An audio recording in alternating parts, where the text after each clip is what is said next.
God, I did it again. Okay, I just muted myself for the first 50 seconds. Luckily, it wasn't 10 minutes again. So let's start this over. Hello and welcome to another episode of the Couch Warrior podcast. I'm your host, Mike. And because we have an off week this week from the UFC, we're just going to do some regional breakdowns. I did not have the time to do each and every card like I would have liked to because I just started law school again. It's my third year, my last one. It's rough. It's hard to balance the two of these things, but I'm doing what I can. So I do apologize that I ran a little late. Saw a joint smoker in the chat over here. Unfortunately, I think he may have missed out. I do apologize for running late. Don't like doing it, but it is what it is. Doing my best. So we're going to go over my bets that I have for each of these regional cards, and then we're going to get out of here. Shouldn't take us too long. I'm only going over LFA. I'm going over 2 spots in ACA, and I'm going over 1 spot in 1FC. I'm not necessarily done breaking them down. I'll probably, once we get off the show, do my nightly routine, just chill, light up a bowl, break down some more fights. So I'll probably maybe put out a bet or two. I think there's a few more spots I'm looking at, but not really so much. I'm really focused right now. I want them to put out the freaking Irene Aldana line on Bet Online. It's for UFC 279. She's fighting Macy Chiasson. And I'm saying I'm telling you guys right now, anyone here will know first. I'm going max bet Aldana. The last time I did a max bet, I lost 10 units on Cyril Gane against Francis Ngannou. So hopefully my second max bet's going to go better. But I am going to be max betting Irene Aldana. So that's why I've been so impatient with that line. If you follow me on Twitter, I had the most ridiculous exchange today with somebody. It was the funniest thing that's ever happened to me, honestly, on Twitter. I posted that I was frustrated about this line dropping twice, and this dude just bugs out at me and calls me a liberal because I criticized Bet Online. So that was crazy, but it was mad funny. But anyways, enough chit chat. We'll get right into the card. So for LFA 140, it is. Yes, I've got 3 spots, and we're going to be starting with the Ryan Leininger and I'm going to call him BB. Ryan Leininger and BB. I just don't want to butcher his name. I mean, no disrespect. I just don't want to butcher the guy's name. Leininger is 8-2-0, 26 years old. He's 6'3". I do not have a reach for the guy, but he does train out of Premier Combat Center. And BB on the other side, he's 6-1-1. That one draw is with the guy who he then beat in their next fight. He's 24 years old, very young, 5'11", 72-inch reach. So he is giving up, 4 inches in height. And he's training out of Sanford MMA. It's not China Top Team, as it says on over there on Tapology. So this one for me really came down to this. I don't fully understand why Leininger is even favored. I get that he's way bigger, but other than that, what? I think possibly it might be that turning on my AC because I'm hot. If you guys hear the background noise, just let me know. But I think part of the reason the line is the way it is because Leininger got that W against Darius Flowers. And Darius Flowers just came out and bodied Mairon Gogoladze. So I do think that it's affecting the line a bit here for Leininger. My guy MMA Triple J in the chat. What's up, brother? Thank you for tuning in. I appreciate it big time. 10:40 p.m. Eastern time. It's a bit late. So anyone who's tuning in, I appreciate you. Thank you for watching. Thank you for supporting the channel. And yeah, so for me, it comes down to this. I don't think that Leininger is necessarily that great. I think that the Darius Flowers win is inflating the line. And I think that if you actually watch the tape, Leininger he's going to war with guys, with bus drivers, taxi drivers, gas station attendants. Like he's going to war with guys who he shouldn't be going to war with. Like he's clearly the better fighter, but yet he's so hittable. He's very sloppy on the feet. And, people are pointing to the grappling here as if he's going to come out here and out grapple BB like BB's last opponent did, Talonzik. Talonzik is a stud, first of all. Second of all, Talonzik actually has a W over Leininger too, except he subbed him. Granted, it was back in the amateur, so put an asterisk, right? But what I'm saying is Leininger is very hittable, and he's not this, I don't know. I'm just not seeing the favorite here. And BB on the other side, sure, you can point to the grappling and be like, this is a problem. But you look at him against Talunzik, and Talunzik, who I think is extremely talented, an extremely talented grappler, BB put up a fight. He didn't make it easy. Yes, he lost. He lost a unanimous decision clearly, but it was a difficult job for Talunzik to keep him down.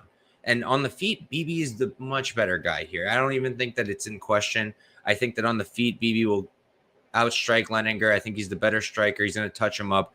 And I think that if Leininger lets BB hit him as much as he lets these regional guys hit him, I think that he's going to get finished. So I do like BB. I played him at plus 155 for 1 unit. And let's do a quick odds check. Can you guys see this? I think you guys can. That's dope. All right. So plus 135 now for BB, minus 155 on Leininger. I still like that plus 135. I think that's playable still.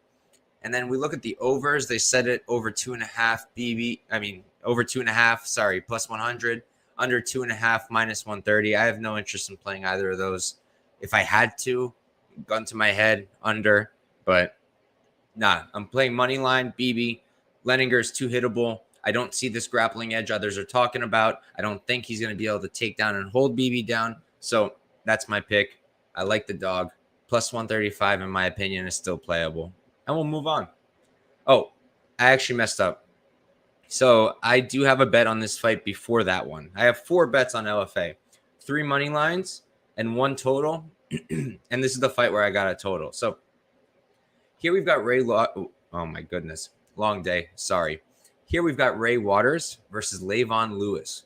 Ray Waters is 2-0, 5'11". I unfortunately do not have much information on him right now on me or in my notes. Like I said, law school started. It's been rough, but he does have a wrestling background. He did wrestle at Arizona State, so he does have a clear wrestling advantage here. Leivon Lewis, you look at him.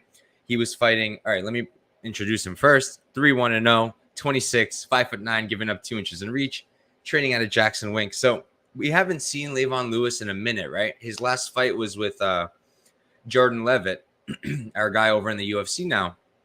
And that was like 2 years ago, first of all, right? So already you don't know what you're getting with Lewis necessarily. So I really wouldn't advise parlaying Waters at a heavy price tag because while I get it, I don't think that it's smart to be betting him at this price. He's like minus 600, I think. What is he? Minus 550. You can get plus 385 on Leivon. I'm not saying bet on Leivon. I don't necessarily think that's the move, but I think the total is the move here because I do think that Leivon is the best fighter that Ray Waters has fought thus far. Leivon did show good things against Jordan Levitt. Jordan Levitt was shooting super sloppy and getting him down. So I totally see an argument of how Ray Waters could just take him down and control him. I just don't necessarily see him finishing him the way that Jordan Levitt did. And do I think he's going to ground and pound him the way he did his other opponents? I just personally don't think so. So because of those things, you're giving me the over 1.5. I got it at plus 155. It's really difficult for me not to like that. You know, I would have thought this line opened up at over 2.5. And I get why not. I get it. People are really high on Ray Waters, but minus 185 on this under, I don't like it. I'd much rather play the over, and that's the spot I like here. So I am playing the over on the Waters-Lewis fight. I got it at plus 155, and I'm playing it for 1 unit. And I just think that it comes down to this. While Ray Waters is the better grappler, I wouldn't say he's the better striker, but I don't think it's going to matter. I do think he wins. I just think the line's too steep there. There's no value. But on the over, I think there's a ton of value. Plus 155. I really like it. My guy MMA Triple J saying, after the whole Krause drama, any reason to fade a Glory MMA, guys, I'm on board. So first off, I'll say this. I know that it says Glory on Leininger's Tapology, but his Instagram doesn't suggest that. It seems that he's been at Premiere unless I'm missing something. So that's one thing. The whole Krause thing is nuts, man. I just don't get it because it's like he's doing something that is like quite literally illegal, not like a guesswork where I'm saying it's illegal. I'm like, it's literally illegal, right? Like people already know this. I'm not saying something that's unknown. And it's just nuts that he's doing it. But hey, who am I to say anything? But we're going to move on anyways to our next fight in the LFA. And this one is a spot that I'm still waiting on the line, but I'm surprised on the line as well. So we've got Mairon Santos versus Dwight Joseph. Santos is 12-1-0. He's 22 years old, super young, 5'9", so he's got a 2-inch height advantage here. 72-inch reach, so he's going to have just about a 5-inch reach advantage. And he is training out of PRVT, a really good Brazilian camp with a ton of UFC fighters in there. He's got a bunch of bodies to work with. Great camp. Dwight Joseph on the other side. MMA Triple J saying he wants Joseph plus 125. That would be amazing if we could get that, but I'll get there. So Dwight Joseph, 12-1-0, 33 years old. So he's 11 years older, and this fight is at 145. So lighter weight class. You don't love it, but 33 isn't necessarily an old age either, and 22 years old could also be a downside. So he's 5'7", 2 inches shorter, 67.5-inch reach, training out of Team Alpha Male, so he is at a great camp as well. And for me, so when I first broke this down, right, Santos was the dog. And on first glance, I'm looking at it, 33 years old, 22. I remember taping Santos for the Argueta fight. And I backed Argueta, but I did remember seeing some good things for Santos, right? And then I watched Dwight Joseph, and I was like, all right, good wrestling, striking solid. You know, he had a pretty good close fight with Jay Perrin that he won on the Contender Series. That was good to see. But, like, he's very low output, and he's not necessarily doing a ton of things I love. I think that if we're stuck on the feet here, I think Santos will be live the entire fight. So I get why it's close. But I think that Joseph should be a favorite. I think he should have remained at whatever it was, like minus. Well, I think he opened very steep, which I don't think was correct. Yeah, so he opened minus 200. I don't think that was ever right. But when I first looked at this fight, he was like minus 125. And yeah, I thought that was just about right. And now he's like plus 105, and I'm loving it, right? So what it comes down to for me is the grappling. Dwight Joseph has shown good grappling. He can grapple. He will grapple. He's good at it. He can hold guys down. He can take them down. And he's not deficient on the feet. He's good on the feet. He's not amazing. He's not a beast. He's not some knockout artist, but he is good on the feet. And Santos, good on the feet, 6 KO wins. Only KO loss coming by ground and pound to Argueta. But his ground game is just too lacking. So at dog money, for a guy that I think is going to have a distinct grappling edge, I'm going to take it all day. I'm probably going to 2-unit this one. I'm not positive yet. Maybe I'll rewatch them real quick one more time before I decide 1 unit or 2. But it's definitely going to be a bet on Dwight Joseph. I think that wrestling edge is going to be really significant here. So that is going to be the pick. But I have not played it yet. I'm waiting on the odds.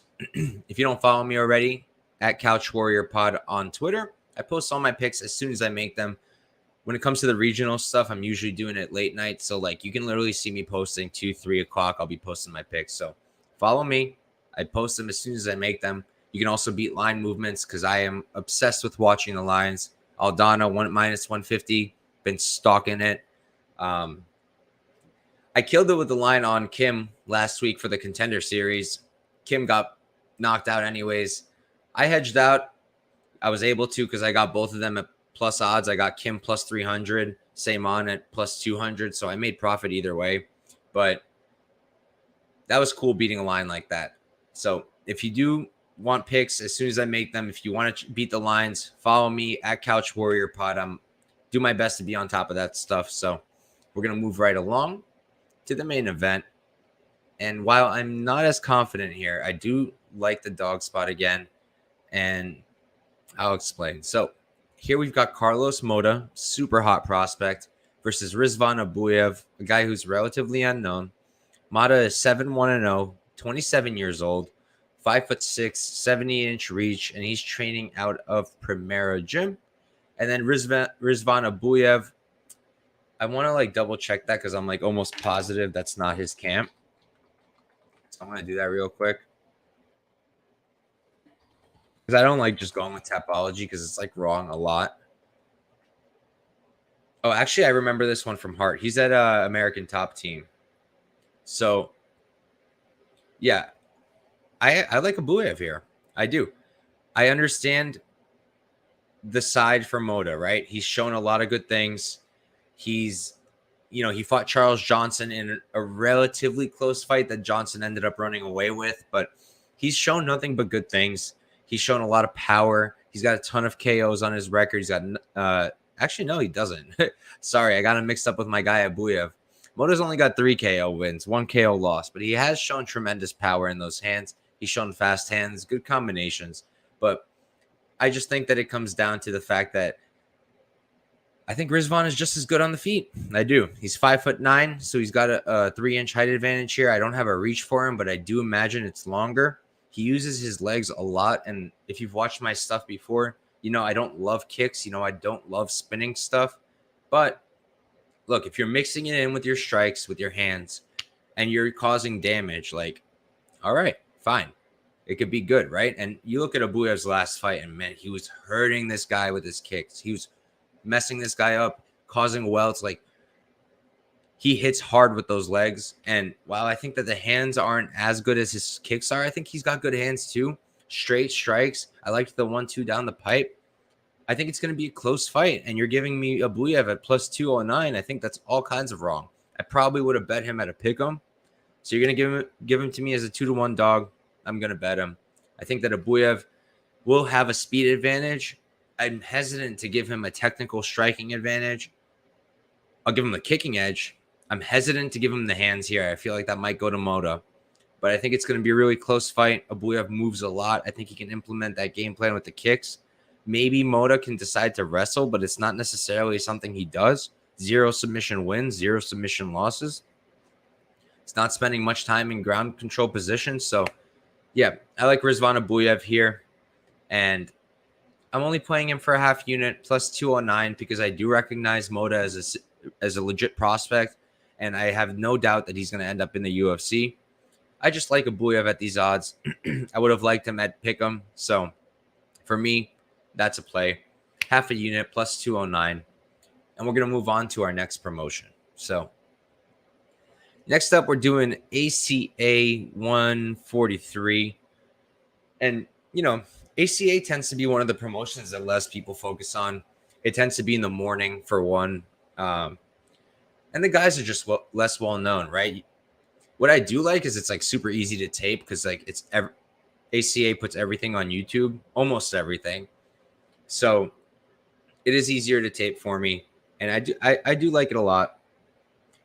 My guy George in the chat, thank you for tuning in, man. And of course, I'm already doing it for myself, so why not do it for you guys too? That's the whole reason I started doing my podcast. I was already handicapping for myself. I was already doing picks. So why not? I love this stuff, man. I really do. So let's get right into it, right? For ACA. I've got 2 bets. One I've already made. One I'm waiting to make on my guy. I'm probably like 1 of 10 of his fans, including his family. But once we get to him, we'll talk about him. Here we've got Murat Gugov versus Elkhan Musaev. Gugov is 8-4-0, 32 years old. He's 6 foot tall. And he's training out of, we're going to go with Edinstvo because I don't have a different answer. Elkhan Musaev is 8-1-0. And we have nothing for him in terms of size, but I do remember looking at this, and he's shorter. He's without a doubt shorter. I thought I wrote this down, but I did not. But I know he's shorter for a fact. I measure them against their opponents. That's what I do when there's no height there. But regardless, none of that's really important here. What it comes down to here is level of opposition, right? When you're talking ACA, it can go one of 2 ways. They set up their guys, or they give real tough matchups, right? And they only do those setups very early, maybe the first, second fight the guy has in ACA. Otherwise, you don't see those as much. As you see here, this guy Musaev, right? So he did, I don't remember, I think Smolderov, which was his loss in ACA, I believe that was his second or third fight in ACA. I don't have their records up right now in front of me. But, he lost to Denis Smolderov, who is fighting on this card. He's all right. But it's not a great look. Unfortunately, I don't have access to that tape. I tried. I have all the subscriptions. I've got Fight TV. I've got a subscription to UFC Fight Pass, ESPN. I have a subscription to EFC because I needed to tape Simon. So I've got a ton of subscriptions. And unfortunately, ACA is not giving me Smolderov versus Musaev. So I don't have that. But I just think that it comes down to this. They're two very similar fighters who do pretty much the same exact thing if you watch them. But Gugov has done it to better guys at a higher clip. And I mean, in regards to the wrestling, and I think he has a distinct striking edge here as well. And I think there's a reason that the line moved the way it did, right? So you look at it, Gugov opened up at plus 180. And the way I feel it with a lot of these fights often on the regionals is I feel like a lot of the times the bookmakers just don't know. And they're just like, all right, wiki cap. And they peep the records, right? Because realistically, you watch these guys and like I think I'm a good bettor, right? I think I can spot things, but I really don't think it takes that much to watch these two and be like, okay, Gugov should open as a favorite. I think that any bookmaker who would have watched the tape would have opened Gugov as a favorite. So I think he was the rightful favorite at minus 140. I think it's a good play. I played him for 1.4 units. I think that he has the better striking without a doubt. And while it's difficult for me to judge the grappling, he's had better success versus better guys. So I am going to be going with Gugov, minus 140, 1.4 units, just to win one. I like it. And then we're going to move on to my guy. I'm telling you, I'm probably one of 10 fans, and the other 8 are his family members. And then he's got like one other random guy who likes regional Russian MMA like me. But all right, so sorry, here we've got Alikhan Vakhaev versus Salimgerey Rasulov. I don't even know if I'm saying his first name right, but I love it. I just like saying it. Vakhaev is 11-2-0. This is a title fight, 5 rounds. 29 years old. He's 6'6", training out of Akhmat Fight Club. If I'm not mistaken, Akhmat Fight Club, it is a good camp. There's a lot of good guys there, but it's also the one owned by the Chechnyan, whatever. I'm blanking on his name. The Chechnyan dictator. I'm pretty sure that's his camp. So I don't know why I mentioned it. It's just interesting. But on the other side, you've got Rasulov, who's 22-7-0. He's the champ. He beat Tony Johnson, the previous champion for the belt. He's 35 years old, so he's 6 years older. He's 6 feet tall, so he's 6 inches smaller, right? So already you're looking at this and you're thinking, Mike, how can you bet on Rasulov when he's giving up 6 inches in height? I've watched your stuff before. You're into weight bullies, size bullies. What's going on? All right. First of all, while I think that the size difference is there, I don't think it's going to be as distinct as it's showing. I wanted to pull up their records just now, but I'm not finding it, and I don't have the time to go look for it while on stream.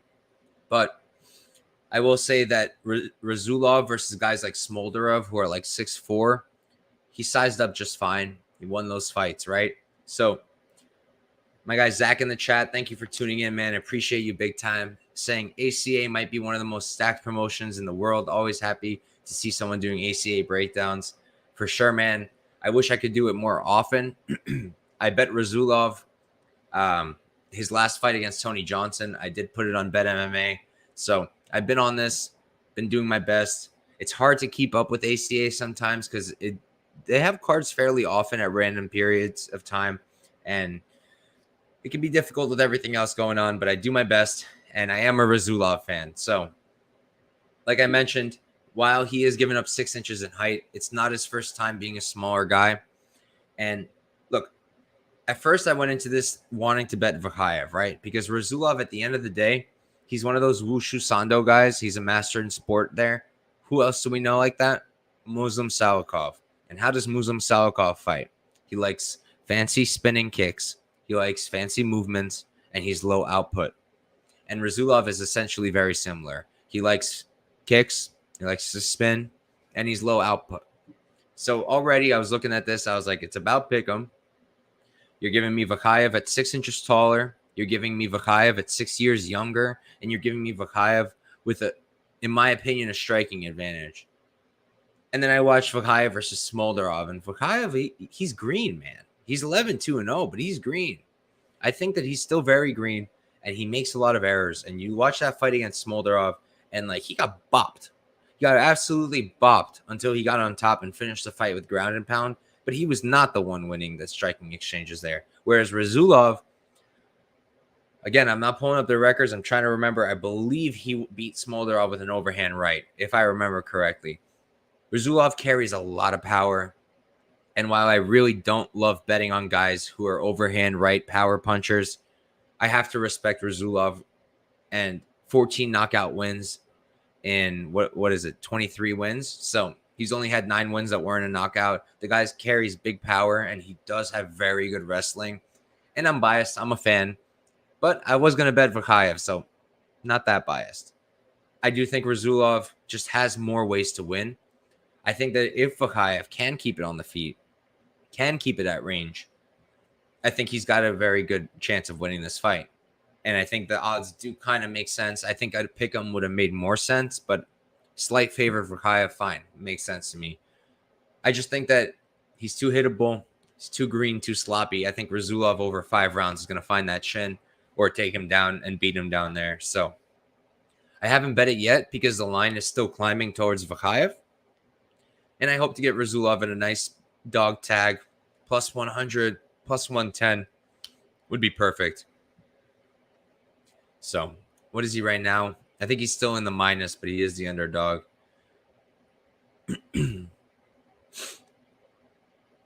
Yeah, he's minus 110. Come back on Vakhaev is minus 120. So Rasulov is the pick. And that is it for ACA. I don't know if I'm going to get to anything else there. I did want to check out this fight, Johnson-Goncharov. I wanted to check out this one, Herderson Batista Shaikaev. I wanted to check out, where is he? Mairon Silvan. I like him. Not in that fight. I just like him in general. And that's Rodrigo Praya. I recognize. I don't necessarily remember him fighting, though. Yeah, I'm definitely going to come back to this card tonight, probably around, 11 already? Probably 1, 2 a.m. I'll be doing this. So follow me again, Couch Warrior Pod on Twitter. If I do make any more plays, that's where it's going to be. Any plays I've already made are there. And if you don't want to scroll down my timeline, there's a link tree. There's a link right in my bio to my Bet MMA page. It's the third-party tracking website. All my stuff is there. All my picks, all my previous picks, all my stats. So that's there for you guys. And yeah, let's get to the last fight that we've got. It's a 1FC fight. And I do want to break down a few more of these. I don't think I'm going to do this one, Mariah Johnson, because I don't know. I feel like the odds are too close, and like I see ways of both of the guys winning. And I bet Marias last time, but he was like plus 700. So I just don't want to bet this at these odds. I'm a little bit interested in this one because Amir Ali Akbari is very interesting to me as a fighter. And I wanted to check out this one because people are going crazy with the line on Hirata. So I want to check out what the story is there. But this is the fight that caught my eye immediately. And this is the fight that I wanted to focus on. So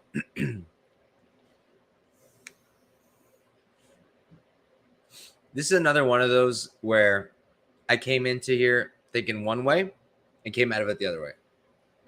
I came into this thinking I'm going to back Iuri Lapicus. I think, all right, so I read that according to like the whole algorithm thing, you can't curse, but if you do it after like a good amount of time, it's not as bad. I fucking love Lapicus. I love that guy. I don't know why. I think he's an extremely exciting fighter. His grappling is awesome. His fight with Christian Lee, which he lost, was dope. The Eddie Alvarez win, it ended up being shots to the back of the head. Still dope. Maybe just because I won money there, but Lapicus to me has always been a fighter that I really liked. And I'll be honest, I consider myself a pretty heavy MMA fan. I haven't followed 1FC all that much, and I certainly didn't know that Zebaztian Kadestam was a 2-time middleweight champion there. And, that definitely changed certain things for me because, okay, so weight classes here get super complicated because 1FC decided that they're going to do it. So everything's up a weight class, right? So lightweight, they're fighting at 170. Middleweight, they're fighting at 185. Welterweight, they're fighting at 185. I imagine that middleweight then is 205. I was thinking about this earlier. What's heavyweight then? Because that would make 205 heavyweight. So then what's heavyweight? Super heavyweight? But there's no division there. So I don't know. I'm still confused about all that. Regardless, let's get back to this fight. Like I said, I came into this wanting to bet Lapicus, but something that really threw me off was the Lapicus fight with Shannon Warachai, right? You watch that fight, and first of all, Lapicus, while he did take him down and he did find success on the ground, it wasn't easy. It was not easy for him to do that, and he did not have an easy time taking this man down. And this was no Zebaztian Kadestam, okay? Zebaztian Kadestam is a guy who's been an underdog constantly, and the guy always pulls through. He's got really solid striking. He's got big power. I believe it's 8 knockouts on his record. It is 1 KO loss. That was to Ben Askren, and I believe it was by ground and pound. So, I mean, I don't have to believe it. There's literally no way Askren knocked him out on the feet. We've all seen Askren strike. But regardless, I think that it's interesting, right? So this line opened up nuts, right? It opened up nuts. Iuri Lapicus opened up as a minus 300 favorite. He's currently a plus 110 underdog. Zebaztian Kadestam opened up at plus 240. I caught him at plus 115. He's currently a minus 140 favorite. At this point, at favorite odds, minus 140, do I think you should bet him? Look, he's got the size edge. He's got the striking edge with zero doubt. With zero doubt, he's got a striking edge, in my opinion. It comes down to the grappling, right? You look at his record, and he got a W in his last fight. But before that, he lost 3 times in a row, all to Russian grapplers. Literally, they just copy-pasted the same guy over and over and gave him to Kadestam. He lost his title to one. Is he Russian, actually? I don't want to be a dick. I think his first opponent, the guy who took his title may not have been Russian. Real quick, let me check. I'm Ukrainian, and so I do understand that there's a distinction, so I don't want to just call him Russian just because that's what I think he is. So I'm going to double check real quick. But regardless, he lost his title to Kimran Abasov, a really good grappler.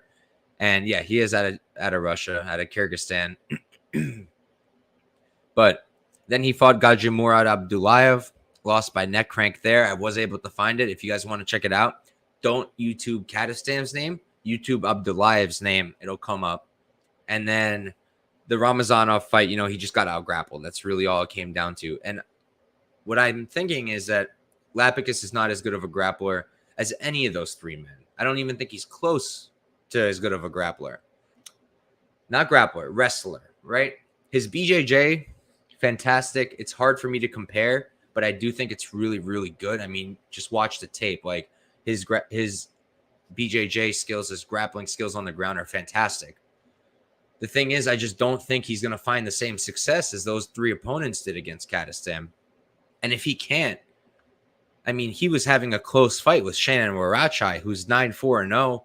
He is not a middleweight. He's not a former champion, and he does not have the striking of Kadestam. So if Kadestam can keep this on the feet, I think Lapicus is going to be in big, big trouble. And we don't have totals. I highly doubt that we're going to get them. But if we do, I will be looking at the fight doesn't go for sure, or the under. I think this is violence written all over it. If it's under 1.5, I wouldn't play it. Under 2.5, I would. But I just think that this is a rough matchup for Lapicus. I don't understand why he's moving up a weight class. I think that he was perfectly sized for the previous one. He's literally 5'9". He's fighting a 6-foot guy who has fought at this weight class, has held gold at this weight class. I would be really surprised if Lapicus ran through him.